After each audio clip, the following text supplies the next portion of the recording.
Very good evening to all of you. आप देख रहे हैं पसे पर्दा और मैं हूं नादिया नकी। 18 अक्टूबर का पाकिस्तान डेमोक्रेटिक मूवमेंट का कराची में जलसा। अगले रोज कैप्टन रिटायर्ड सफदर की गिरफ्तारी और गिरफ्तारी के अमल के हवाले से ऑपोजिशन और हुकूमती रहनुमाओं के दरमियान आप देख सकते हैं कि लफ्जी गोलाबारी प्रेस कॉन्फ्रेंस के जरिए जारी है। आज भी शाहिद खाकान अब्बासी साहब ने एहसन इकबाल साहब के हमरा एक प्रेस कॉन्फ्रेंस की जिसमें उन्होंने कहा कि दोनों इदारे जो आईजी सिंध के हवाले से इस वक्त जिन्होंने घिराव किया और उनको लेकर गए और इस पर मजबूर किया, वो वज़ीर आज़म पाकिस्तान के मातहत हैं, वो हिदायत सिर्फ वज़ीर आज़म से लेते हैं, लिहाजा तमाम तर जिम्मेदारी वज़ीर आज़म पाकिस्तान पर आयद होती है। इसके जवाब में हमने ये भी देखा कि मुआवने खुसूसी बराए एहतसाब शहजाद अकबर साहब, जिन्होंने वफाकी वज़ीर इत्तलात शिबली फराज के साथ एक प्रेस कॉन्फ्रेंस की और उन्होंने कहा कि अजीब बात है, तमाम तर ड्रामा मरियम नवाज साहिबा, बिलावल भुट्टो जरदारी साहब ने मिलकर रचाया। जो FIR दर्ज की गई वो सिंध हुकूमत के कहने पर की गई। अगर IG साहब के साथ इतना सब कुछ हो गया तो क्या वजह है कि उन्होंने अभी तक इस वाक़े के खिलाफ ना तो FIR दर्ज कराई है, ना ही कोई तफसील जारी की है, ना ही तफसीलन रिटन इसकी शिकायत भी की है। उन्होंने साथ में ये भी कहा कि अगर वफाकी हुकूमत को ये गिरफ्तारी अमल में लानी होती तो वफाकी हुकूमत कैप्टन रिटायर्ड सफदर पर ऐसी दफात न लगाती जो काबिल जमानत होती। मौलाना फजलुर रहमान साहब जो कि पाकिस्तान डेमोक्रेटिक मूवमेंट की सदारत कर रहे हैं, लाड़काना में आज उन्होंने भी मीडिया से गुफ्तगू की है और उन्होंने कहा कि जो कुछ सिंध में हुआ इससे सिर्फ और सिर्फ इंतशार बढ़ेगा। ये पूरी जो सिचुएशन है 18 अक्टूबर के बाद यानी 19 अक्टूबर की गिरफ्तारी, उस पर ही सारे इस वक्त डिस्कशन जो है मरकूज रही पूरे हफ्ते। और आज इसी हवाले से हम तज्जिया करवाएंगे अपने मोहतरम मेहमानों का। मेरे बड़े ही मोहतरम सीनियर तज्जियाकार हमारे साथ मौजूद हैं। इफ्तिखार अहमद साहब, thank you so much for joining us. उनके साथ तशरीफ फरमा होंगे इस्लामाबाद से अम्मार मसूद साहब, आपका बेहद शुक्रिया। और लाहौर से हमें ज्वाइन करेंगे सलमान आबिद साहब, आपका बेहद शुक्रिया। सलमान साहब, गुफ्तगू का आगाज मैं आपसे करना चाहूंगी। एक तरफ अपोजिशन तहरीक जो कि कहती है कि हकीकी जमहूरियत की बहाली के लिए निकले हैं, सब लोग आइन की और कानून की पासदारी करें, ये उनकी तहरीक का मकसद है। ऐसे में जिस अंदाज में कैप्टन सफदर की जो गिरफ्तारी अमल में आई है, आपको लगता है कि PDM को या उनके मौक़िफ़ को या उनके बयानिए को मज़ीद तक़वियत मिली है? देखिए, जहाँ तक कैप्टन सफदर की गिरफ्तारी का मामला है, मैं समझता हूँ कि ये कोई अच्छा फेल नहीं था और जिसने भी इसको प्लान किया था उससे कोई अच्छी नेक नामी पैदा नहीं हो सकी। अगर उन्होंने कायदे आज़म के मज़ार पर कुछ ऐसी हरकत कर दी थी जो गलत गैर ज़रूरी थी तो उसकी बस मजम्मत हो जाती तो काफ़ी था। लेकिन जिस अंदाज से उस सारे मामले को टैकल किया गया उससे बिला वजह इदारों के दरमियान और सियासतदानों के दरमियान या अपोजिशन के दरमियान और इदारों के दरमियान कशीदगी पैदा हुई। सलमान साहब ये बातें बिल्कुल आप ठीक कह रहे हैं, ये बातें अपनी जगह, लेकिन सलमान साहब प्लीज मेरे सवाल का जवाब दें। आपको लगता है, क्योंकि देखिए एक ऑपोजिशन तहरीक लेकर चल रही है, अलल ऐलान बहुत कुछ कह रही है, मिलिट्री एस्टैब्लिशमेंट के खिलाफ उन्होंने अपने एलामिये में जो APC हुई थी जारी किया, आप समझते हैं जो अमल है गिरफ्तारी का, मैं जुर्म की बात भी नहीं कर रही, जिस अंदाज में ये गिरफ्तारी अमल में लाई गई इससे ऑपोजिशन को फायदा हुआ?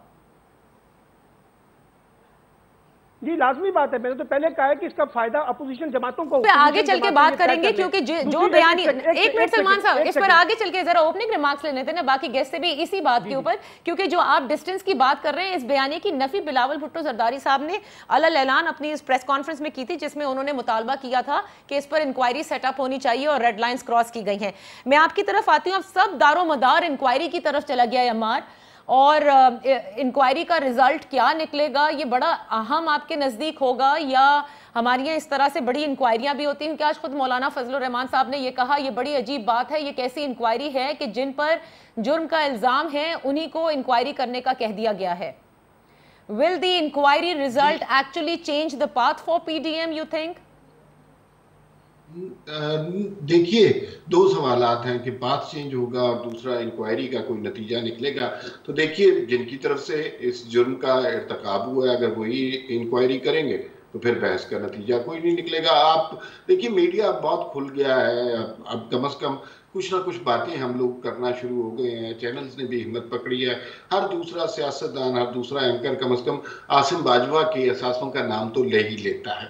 इसी तरह जब आपने शो किया और आपने कहा कि ये वफाक के मामलात हैं और ये इस तरह, तो कहने दीजिए कि ये बुनियादी तौर पर ISI और रेंजर्स की तरफ से हुआ और ये बेसिकली जब सूबाई मामलात में आप मदाखलत करते हैं तो ये एक तरह की आइन शिकनी है और इससे बहुत ज्यादा नुकसान पहुंचा है उन लोगों को जो रियासत का खुद साख्ता बयानिया पेश कर रहे थे। अब दूसरी तरफ सूरत हाल है कि ये इफेक्टिव कैसे होगा, इसका कोई नतीजा निकलेगा, तो भाई इसका नतीजा कुछ भी नहीं निकलेगा। इस तरह की इंक्वायरियां सिर्फ कार्रवाई डालने के लिए होती हैं। लेकिन एक सेंस ऑफ पैनिक इस वाकये के बाद हम एस्टैब्लिशमेंट की तरफ से बड़ा क्लियर और ऑब्वियस हो गया है कि हमने कभी नहीं सुना कि chief of the army staff phone करे IG को, और सिंध पुलिस ने जिस तरह रिएक्ट किया उस पर उन्हें सल्यूट करना चाहिए, इसलिए कि पुलिस भी बहरहाल हमारा एक बड़ा काबिल एहतराम इदारा है, उन्होंने भी बहुत कुर्बानियां दी हैं। लेकिन अकेले अकेले अफसरान की तज़हीक हमने देखी थी। इस तज़हीक के ऊपर जिस तरह सिंध पुलिस ने रिएक्ट किया है वो बहुत इंपॉर्टेंट बात है और हमारी सियासी तारीख का बहुत बड़ा वाकया है। अच्छा। इसी तरह अब आप आहिस्ता आहिस्ता देखते जाइए कि जो सूरत हाल है, जो जमहूरी और गैर जमहूरी कुव्वतों की जंग है ना, अब वो बहुत वाज़े हो गई है। अब पाकिस्तान में PDM पीपल्स पार्टी का नरेटिव, नून लीग का नरेटिव, JUI का नरेटिव, तहरीक इंसाफ का नरेटिव, ये गुफ्तगू नहीं रही। अब पाकिस्तान में सिर्फ एक गुफ्तगू है और सोसाइटी दो हिस्सों में तकसीम है, जिसमें इंटेलिजेंशिया भी हमारी शामिल है, जमहूरी कुव्वतें और गैर जमहूरी कुव्वतें। और जो ये इकदाम हुआ है ये इस कदर अहमकाना इकदाम था, इसका सवाए नुकसान के कुछ नहीं होना था। लेकिन जाहिर है कुछ लोगों के पास सोचने समझने की सलाहियतें मफकूद होती हैं और वो सिर्फ डंडा चलाना जानते हैं या किसी को गोली मारना जानते हैं, तो वो उससे आगे नहीं सोच पाते। तो उन्होंने ये किया और ये बड़ा अलमनाक मंजर है कि एक सूबे की सारी पुलिस ने रिजाइन कर दिया। इससे दुनिया में जितनी हमारी जगहसाई हुई है इसके बारे में कोई सोच नहीं रहा। अच्छा, आपने ये कहा, लेकिन जो आपने पुलिस का जिक्र किया ना अम्मार, कल ब्रिगेडियर फारूक हमीद साहब भी मेरे इस नशिस्त में बैठे थे और वो कहते हैं पुलिस का इस तरह से रिज़ाइन कर देना और एक साथ यूनिफाइड तरीके से ये शो करता है कि उनके अंदर कोई डिसिप्लिन नहीं है, they don't know how to work under pressure and this mounts to mutiny. खैर बहरहाल वो इस वक्त यहाँ है नहीं तो आप इसका जवाब ना दीजिए, इफ्तिखार साहब की तरफ चलते हैं। इफ्तिखार साहब, बयानिए की इस जंग में एक बयानिया है जो अपोजिशन दे रही है और एक है जो कि हुकूमत दे रही है, या जैसे अम्मार कहते हैं कि सब खुलकर बात करें, अगर डी फैक्टो और डी जोर के बीच जंग है तो ये फरमाइएगा नुकसान सबसे ज्यादा इसमें अब किसका नजर आ रहा है आपको? पाकिस्तान के अवाम का, पाकिस्तान की रियासत का। पाकिस्तान के अवाम का और पाकिस्तान की रियासत का। तो हुकूमत जो इस वक्त बयानियाँ लेकर चल रही है, इस पूरी तहरीक और इस अमल का जो गिरफ्तारी का अमल हुआ है, उसमें आपको लगता है वो ज़्यादा इन्वॉल्व कर रहे हैं हमारे इदारों को, या ऑपोजिशन ज़्यादा इन्वॉल्व कर रही है, या इदारों को भी अब सोचना होगा कि वो ऐसे कामों में ना मुलव्वस होते तो ना इतना उनका जिक्र होता? इस तरह इदारों को सोचना होगा। और इदारों से जब हम इदारों की बात करते हैं तो इदारों के कुछ अफराद होते हैं जो ऐसी हरकत करते हैं। हमारी बदकिस्मती है, जब हम इदारे की बात करते हैं तो हमें कहा जाता है कि ये लोग पूरे अदारे को बुरा कह रहे हैं, उस अदारे को बुरा कह रहे हैं जो पाकिस्तान के लिए कुर्बानियाँ देता है। हम और लोग जो तनकीद कर रहे हैं वो अदारे को नहीं बुरा कह रहे, वो अदारे के साथ हैं, क्योंकि ये किसी का ज़ाती अदारा नहीं है, ये पाकिस्तान का अदारा है। लेकिन अदारे में कुछ ऐसे लोग हैं जो ये साबित करना चाहते हैं कि जो सियासत की बात करने वाले लोग हैं या जो जमहूरियत की बात करने वाले लोग हैं, ये बेईमान, चोर, करप्ट, नालायक, नाअहल हैं और इस काबिल हैं कि इनके साथ यही सलूक किया जाए, जब चाहे जाए इनको खाया जाए, जब चाहे जाए इनको फेंक दिया जाए। तो इफ्तिखार साहब, इस इंक्वायरी के हवाले से आप क्या पुरुमीद हैं कि हो सकता है कुछ बेहतरी आ जाए? बहुत अच्छा हो अगर ऐसा हो जाए। ये वक्त की ज़रूरत भी है और ऐसा होने से कम ये हो जाएगा कि बाकी अदारे भी अपने आप को महफूज समझेंगे। जहाँ आर्म फोर्सेज एक अदारा है, वहाँ पे पुलिस भी एक अदारा है। सही। देखें, आर्म फोर्सेज को chief of the army staff उनके सरबराह हैं। पुलिस के चारों सूबों में 4 आईजी सरबराह हैं। उनके नीचे भी फोर्स है, उनके पास भी तो तमाम लवाजमात हैं जो आर्मी के पास हैं। इन अदारों के दरमियान किसी किस्म का ऐसा खिंचाव, जैसे मैंने कहा, ना रियासत के लिए अच्छा है ना पाकिस्तान के अवाम के लिए अच्छा है। तो बहुत बेहतर होगा कि chief of the army staff जो गुजारिश की गई है उनकी तरफ अपना बिलावल की जानब से, उस पर उन्होंने गौर करके जो फैसला किया है, अब यकीनी बनाएं कि उसमें वो बिल्कुल इंसाफ करेंगे, किसी की तरफ दारी नहीं करेंगे और जिस किसी की भी गलती है, क्योंकि ऐसा अमल किसी तौर पर भी जस्टिफाई नहीं किया जा सकता। आप शहजाद अकबर साहब की बात कर रहे हैं, उनको भी 3 दिन के बाद ख्याल आया कि प्रेस कॉन्फ्रेंस करनी है। ये है किसी चिड़िया को तोप से मारने का अमल। चिड़िया को तोप से नहीं मारा जाता। सही। ये गलती हुई है, गलतियों का इतराफ करना चाहिए। जिस तरीके से बिलावल ने शर्मिंदगी का इतराफ किया और अपने आप को पेश किया कि मुझे दुख है, अफसोस है, शर्मिंदा हूँ, तो किसी इंसान की बड़ाई यही है कि वो गलती का इतराफ करता है। किसी ने अगर ये किया है और ये फैसले होते हैं, मैंने देखा है बाज़ औक़ात, सिर्फ एक इसकी आर्म फोर्सेस की बात नहीं कर रहे, हमारे बहुत सारे अदारों में ऐसे फैसले होते हैं कि जो नीचे के लोग हैं वो अमली तौर पर एक डिसीजन कर लेते हैं और समझते हैं कि उनको ओन किया जाएगा। अभी सवाल ये है इम्पोर्टेंट, ओके, कि क्या एक गलत अमल को ओनरशिप मिलेगी या नहीं मिलेगी। सही। और ये सारी बातें जाहिर है कि जैसे अगर शफाफ इंक्वायरी होती है तो उसके नतीजा सामने आएगा और फिर चीज़ें बेहतर भी हो सकती है। मैं एक छोटी सी ब्रेक लेती हूँ इफ्तिखार साहब, आपने बड़ी उम्दा बात की इस हवाले से। मैं एक छोटी सी ब्रेक के बाद जब वापस आऊँगी, जाहिर है कि एक ऑपोजिशन तहरीक लेकर चल रही है, हुकूमत उस पर बयान दिए चली जा रही है, लेकिन गिरफ्तारी का जो अमल रहा कैप्टन सफदर की, उस पर अब सारा जो है वो नज़रें मरकूज होकर रह गई हैं। इसी अमल के अंदर जो ये handling of how the opposition parties have let this PDM, इस पर भी बात होगी कि क्या हुकूमत की ये स्ट्रैटेजी ठीक है। क्योंकि आज इमरान खान साहब ने अपने जो पंजाब के जितने तर्जुमान हैं उनमें फयाजुल हसन चौहान साहब की बड़ी तारीफ की है, जिन्होंने आज एक प्रेस कॉन्फ्रेंस के अंदर, आप सबकी नज़र से गुजरा भी होगा, कि उन्होंने अरशद शरीफ साहब के एक इंटरव्यू के जो उन्होंने जरदारी साहब के साथ किया, एक सर्च चलाया जिसमें यह साबित करने की कोशिश की गई कि नवाज शरीफ साहब ग्रेटर पंजाब का ख्वाब रखते हैं और इल्हाक करना चाहते थे इंडिया से। और जो इस वक्त हुकूमत का बयानिया रहा है नवाज शरीफ और उनकी जमात के हवाले से, उसको वो तक़वियत देता है। क्या इससे ऑपोजिशन की तहरीक को फ़र्क पड़ेगा? ये हिकमत अमली ठीक है या नहीं? वापस आकर अपने तीनों मोहतरम मेहमानों से पूछते हैं। Let's take.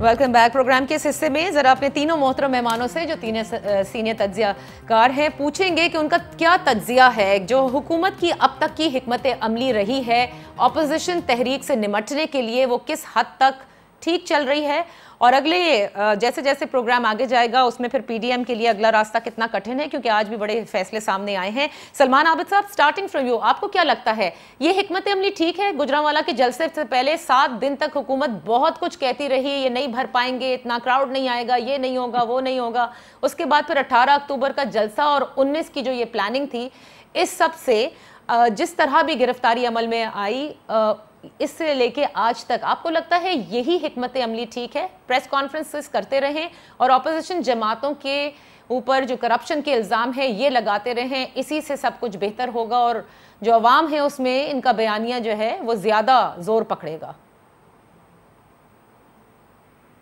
देखिए, बुनियादी तौर पे तो जो हुकूमत होती है ना, वो अपोजिशन के मुकाबले में ज़्यादा तदब्बुर का मुजाहरा करती है और ज़्यादा इश्तियाल नहीं फैलाती, ना रिएक्शनरी अप्रोच अपनाती है। अब पीटीआई की हुकूमत का अलमिया ये है कि ये खुद एक एग्रेसिव टून इख्तियार करके प्रोवोक कर रही होती है अपोजिशन को, और उसके अंदर माशाल्लाह ऐसे ऐसे वजीर हैं जो सिचुएशन को ठीक करने की बजाय खराब करने का फन जानते हैं। इसलिए मैं ये समझता हूं कि हुकूमत की जो स्ट्रेटजी है वो भी कोई इतनी मौसर नहीं है कि वो जो है ना उनकी वाहिद स्ट्रेटजी है कि किसी तरीके से नॉन इश्यूज के अंदर पीडीएम की तहरीक को उलझा दिया जाए। जैसे उन्होंने कैप्टन सफदर की गिरफ्तारी में उलझा दिया है, जैसे उन्होंने मिसाल के तौर पे महंगाई के हवाले से उन्होंने कहा खत्म करनी है, तो उन्होंने डिफ्यूज करने के लिए हमें पता चला है पंजाब में काफी जो है ना बाजार बना दिए हैं। तो वो इस तरह से करेंगे कि इस स्ट्रेटजी को अपनाएं कि जिससे पीडीएम को डिस्टर्ब किया जाए, पीडीएम को कंफ्यूज किया जाए, पीडीएम को कमजोर किया जाए। अब ये जिस आपने इंटरव्यू की बात की अरशद शरीफ अली जरदारी साहब की, अब ऐसी लातदाद वीडियोस मौजूद हैं कमरुज़्ज़मा कायरा की, आसिफ अली जरदारी की, उधर से नवाज शरीफ की, शहबाज शरीफ की, जो एक दूसरे पे लान तान करते रहे। वो इन वीडियोस को इस्तेमाल करेंगे, अपोजिशन इस्तेमाल करेगी, हुकूमत के कॉन्ट्राडिक्शन को हुकूमत इस्तेमाल करेगी, अपोजिशन के कॉन्ट्राडिक्शन को।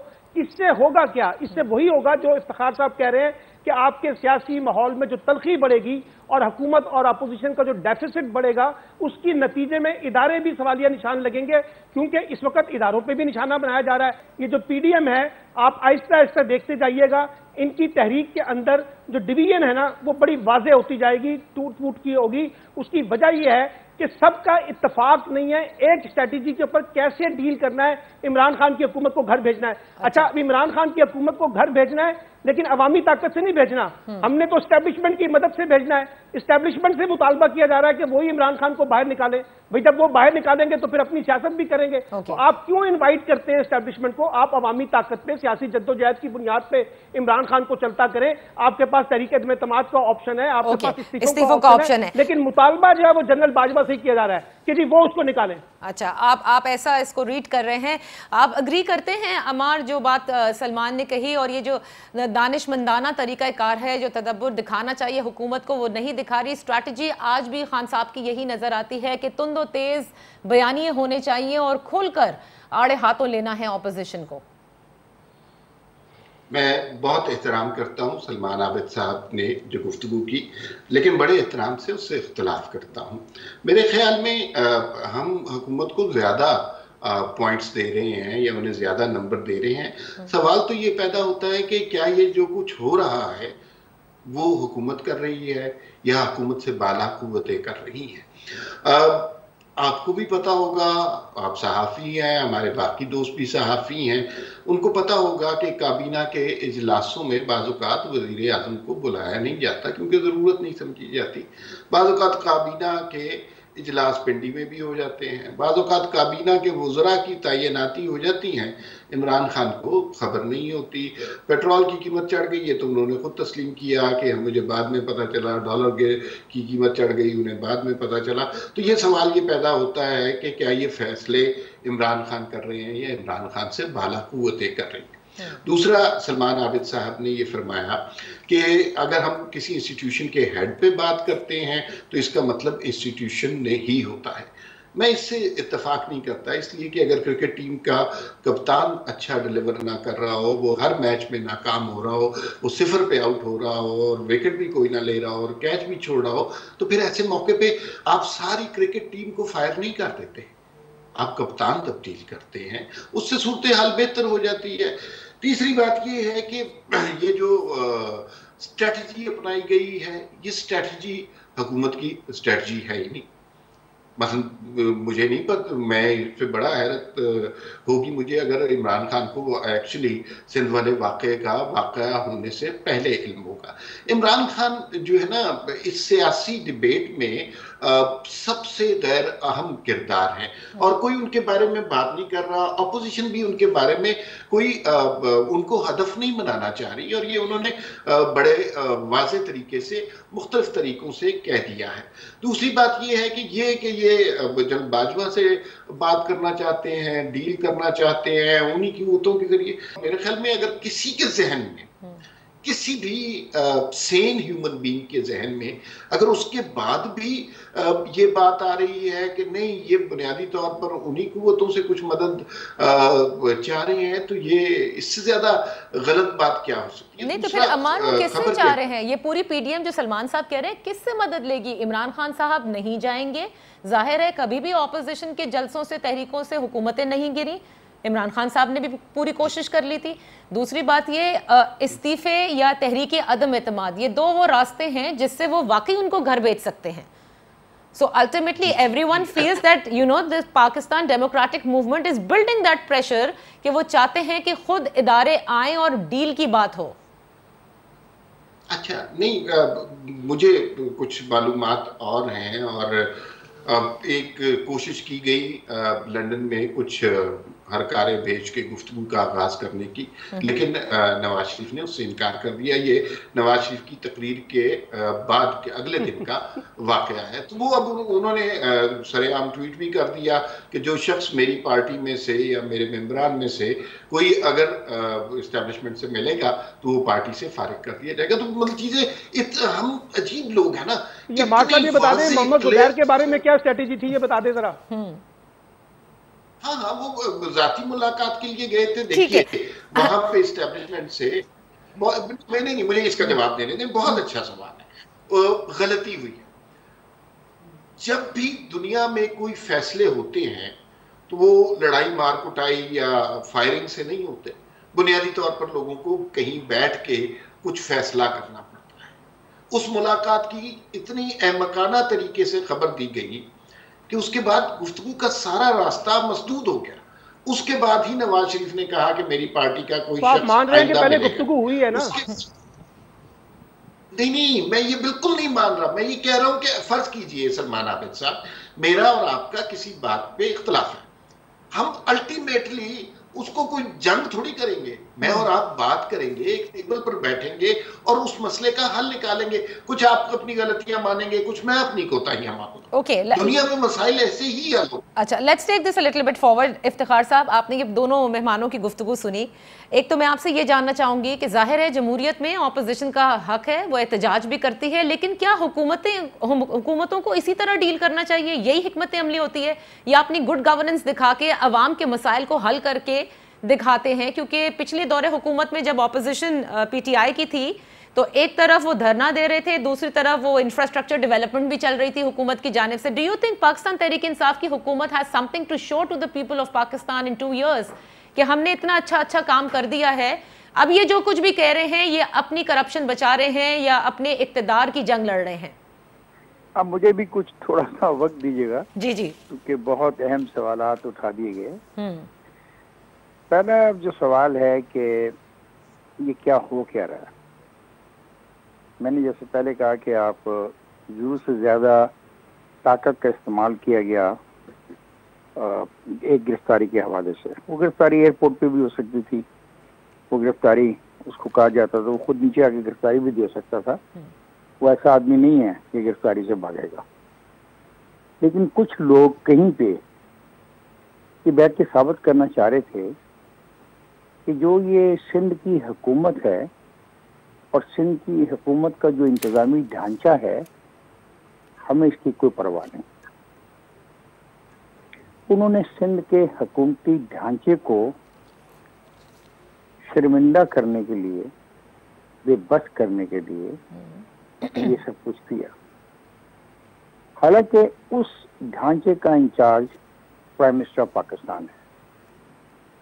अगर प्राइम मिनिस्टर ऑफ पाकिस्तान के नुमाइंदगान के साथ ये हरकत किसी ने की है तो इस हरकत के ऊपर लाजमी तौर पे शदीद तरीन इक़दाम किए जाने चाहिए और वो लोग जो इसमें मुलव्वस हैं उनको सजा मिलनी चाहिए।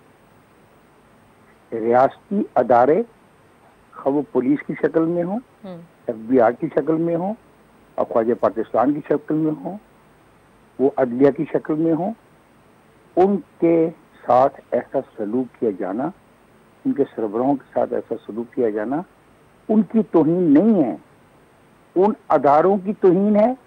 और वो उन अदारों की तौहीन नहीं है, आईने पाकिस्तान की तौहीन है। पहले तो इस बात को अब गौर से समझ लिया जाए कि आईने पाकिस्तान जब तमाम अख्तियारात को तकसीम करता है तो फिर इस बात की भी तो जिम्मेदारी लेता है कि वो जिनको अख्तियार दे रहा है उनकी इज्जत और एहतराम का भी जिम्मेदार वो है। आगे चलते हैं। ठीक है, ये जो मेरा दोस्त कह रहा है कि ये भीख मांगते फिरते हैं नवाज की फैमिली सारी के हमें माफ कर दो, माफ कर दो। मेरा नहीं ख्याल कि नवाज की फैमिली और आसिफ जरदारी की फैमिली अब वहां पर खड़ी है जहां पे वो इस किस्म की भीख मांगे, क्योंकि भीख मांगने से उनको फायदा नहीं होना। भीख उनको तब ही मिल सकती है जब वो मुबैना तौर पे लूटे हुए माल को तस्लीम करें और मुबैना तौर पे लूटे हुए माल को तस्लीम करते हुए उसमें से अदायगी करें और फिर सियासत से हमेशा के लिए बाहर हो जाए। मेरा नहीं ख्याल कि वो ऐसा दोनों खानदान करेंगे या वो करना चाहेंगे, क्योंकि इस लूटमार को साबित करने के लिए 1 दिन 2 दिन नहीं चाहिए। आज जिस तरीके से पिछले दिनों प्राइम मिनिस्टर साहब ने कहा कि मैं हुक्म देता हूँ अदालतों को कि जल्द से जल्द फैसले करें, और अदालतों ने आज इस पर अमल दरामद शुरू भी कर दिया। जी बिल्कुल। एक बात याद रखिएगा, स्पीडी ट्रायल नहीं है। राइट, स्पीडी ट्रायल नहीं है, और अगर ये स्पीडी ट्रायल किया गया तो इस ट्रायल के नताइज को अक्सरियत नहीं मानेगी। अब आगे चले। अब सवाल ये पैदा होता है कि मामला क्या है। शहजाद अकबर जैसे जो दोस्त हैं जो इलेक्टेड नहीं हैं, उनकी स्टेक्स ही कोई नहीं है। उनका क्या है, वो आज हैं कल नहीं। वो जो बातें कर रहे हैं, जो बात आज उन्होंने की और आपने मुझे बताई है अभी, ये प्रेस कॉन्फ्रेंस तो उनको अगले दिन कर देनी चाहिए थी, जब उनको पता लगा कि पुलिस जो है वो अपना अच्छा याद रखें एक लफ्ज़ के बारे में, पुलिस स्ट्राइक पर नहीं गई।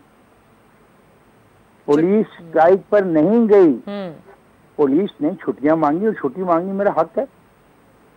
मतलब मैं एक अदारे में मुलाजमत करता हूँ, मेरी 30 छुट्टियां हैं, इस्तेकाकी छुट्टियां हैं, मैं छुट्टियां लेता हूँ। छुट्टी लेना कोई तो स्ट्राइक तो नहीं है, ये कोई म्यूटिनी तो नहीं है। ये तो अजीब बातें की जा रही हैं कि म्यूटिनी होगी। ओके इफ्तिखार साहब, मैं कथा कलामी के लिए माफी चाहूंगी, छोटी सी ब्रेक लेने दीजिए। ब्रेक से वापस आकर यहीं से गुफ्तगू का आगाज करेंगे।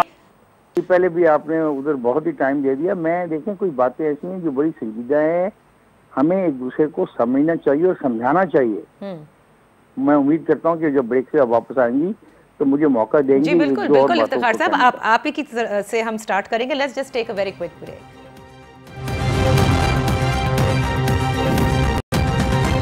Welcome back. गुफ्तगू का आगाज वहीं से करते हैं जहां से इफ्तिखार साहब मैंने कथा कलामी की थी। आप अपनी पहले बात मुकम्मल कीजिए, इससे पहले कि मैं आखिरी कमेंट्स लूं फिर। अब देखें, प्राइम मिनिस्टर ने जो खबर हमने पढ़ी है और जो रिपोर्ट हुई है कि आईजी का जो छुट्टी थी उसकी दरखास्त मानने से इनकार कर दिया। माने he was the competent authority. उसने तो ये नहीं सवाल उससे किया कि भी ये तुमने क्यों की है, क्यों छुट्टी मांगी है। जो शहजाद अकबर साहब ने इतने सवालात खड़े कर दिए, बड़ा मजेदार आदमी शहजाद अकबर। मैं पहले ड्रामे देखा करता था इंडिया के, तो उसमें एक कभी सास भी बहुत ही समथिंग लाइक दैट। तो उसमें फैमिलियों के दरमियान जो झगड़ा होता था ना, डिस्प्यूट बिजनेस का, तो उसमें 500 करोड़ 700 करोड़ 800 करोड़ की बात होती थी। अच्छा। तो मैं सोचता था यार ये 500 700 800 करोड़ कितना होता होगा। तो अब जब से ये पीटीआई इक़्तिदार में आई है, और इक़्तिदार में आने से पहले इनका एक दोस्त था वहाँ का फ्रंटियर का, वो MNA है, वो पता नहीं कितने पैसे रोज के पेट से निकाल लेता था फाड़ के, और वो कहता था बस आते ही हम इतने पैसे जो रोज चोरी हो रहे हैं पकड़ लेंगे। वो भी ऐसी ही बातें जमा करता था। शहजाद अकबर साहब भी रोज एक फाइल उठाए फिरते हैं कि इसमें 300 करोड़ का पापड़ वाला ले गया, 600 करोड़ वो ले गया। ये नहीं सोचते कि अगर पापड़ वाला ले गया तो वो ले गया, तो पापड़ वाले को ले जाने की जो इजाजत FBR के उस वक्त के सरबराह ने दी होगी, स्टेट बैंक ने दी होगी, जो इदारे थे वो क्या वो भांग पी के बैठे हुए थे क्या? उन इदारों की जिम्मेदारी कोई नहीं, बारात वो कोई और डिबेट शुरू हो जाएगी। देखिए बात यह है, वफाक और सूबे के दरमियान कतई तौर पे ये नहीं होना चाहिए जो हो रहा है। ओके। सिंध पाकिस्तान का अहम तरीन सूबों में से एक सूबा है। सिंध के बारे में जब से PTI की हुकूमत आई है 3-4 मरतबा धमकी दे चुकी है कि हम वहाँ पे गवर्नर राज लगाएंगे। वो 18वीं तरमीम के हवाले से हो, वो NFC अवार्ड के हवाले से हो, वो जज़ायर के हवाले से हो, वहाँ में बारिशों के पानी के हवाले से हो। सही। तो बेहतर ये है कि हम अपने रवैयों में तब्दीली करें। ये वफाक है, ये वफाक है, याद रखिए ये वफाक है। वफाक की एक इकाई को दुश्मन बना के रियासत नहीं चल पाएगी। ओके सही इफ्तिखार साहब, इसी पर मैं अपने बाकी दोनों मेहमान से बड़ा छोटा 30 सेकंड्स का मैं आपसे चाहूंगी, सिर्फ ये बता दीजिए बिकॉज नैब ने भी मंजूरी दे दी रेफरेंसेस फाइल करने की, कई पॉलिटिकल रहनुमाओं के सुप्रीम कोर्ट का भी जिक्र किया इफ्तिखार साहब ने कि स्पीडी ट्रायल जो बताया जा रहा है कि डे टू डे अब ये हियरिंग्स हुआ करेंगी। पीडीएम का रास्ता आपको ज्यादा कठिन नजर आ रहा है? Starting from you Ammar, but just 30 seconds. जी बहुत कठिन रास्ता है, इसलिए कि जो कुछ ये करना चाह रहे हैं ये पाकिस्तान की तारीख में ना कभी किसी ने कहा, ना सोचा, ना किया। और आपने बार बार अपने शो में ये सवाल किया कि ये किससे मदद मांग रहे हैं, जबकि बड़ी ताकतों से तो इन्होंने राब्ते बिल्कुल मुनक़ता कर लिए हैं। बेसिकली ये आवाम को मोटिवेट करना चाह रहे हैं। और बात समझ भी ये आती है कि 22 करोड़ लोगों से ज्यादा बड़ी कुव्वत कोई नहीं। अब जो गफूर हैदरी साहब ने बयान दिया है कि अब अगर कोई गिरफ्तारियां हुई तो हम कोर कमांडर के घर के सामने धरना देंगे। जब इस तरह की बातें होने लग जाए ना तो किसी एक फरीक को पीछे हटना पड़ेगा। सलमान साहब आप क्या कहते हैं, रास्ता कितना कठिन है और क्या मजीद प्लानिंग्स इस तरह के नजर आएंगे जो हमें 19 को नजर आए? देखिए मैं कह रहा हूं दोनों के लिए रास्ता कठिन है। हुकूमत के लिए अपनी गवर्नेंस के कॉन्टेक्स्ट में और अपोजिशन के कॉन्टेक्स्ट में अपने आप को मेंटेन करने के लिए, अपनी यूनिटी को बरकरार रखने के लिए। देखिए बात बड़ी सिंपल सी है, अगर इस मुल्क में गवर्नेंस का क्राइसिस है तो वो सिंध के अंदर भी है।